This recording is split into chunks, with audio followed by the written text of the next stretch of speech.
বাজারে সবুজ কচকচে কাঁচা আমগুলো পাওয়া যাচ্ছে, আর কিছুদিন পরেই পাওয়া যাবে না, পেকে যাবে। আর কাঁচা আমের শরবত খাবো না সেটা কি হয় বলুন? আর এই গরমে পোড়া আমের শরবত বা আম পান্নাটি কে কে খেয়েছেন অবশ্যই কিন্তু কমেন্টে জানাবেন।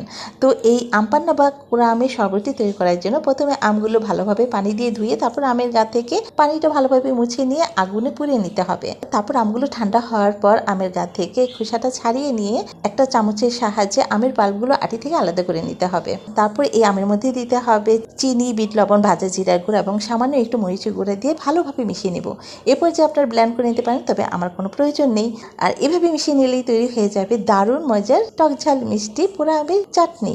আর এই চাটনি থেকে 2 টেবিল চামচ নিয়ে আমি একটি গ্লাসে দিয়ে বাস একটু পানি আর আইস দিয়ে মিশিয়ে নিলেই তৈরি হয়ে যাবে পোড়া আমের টক ঝাল মিষ্টি শরবত। আর এই গরমে যদি এমন এক গ্লাস ঠান্ডা পোড়া আমের শরবত হয় তাহলে তো কলিজা একদম ঠান্ডা হয়ে যাবে, তাই না? আর এই পোড়া আমের শরবতে অবশ্যই কিন্তু ভাজা জিরাটা দিবেন, এতে করে টেস্ট আরও বেড়ে যাবে।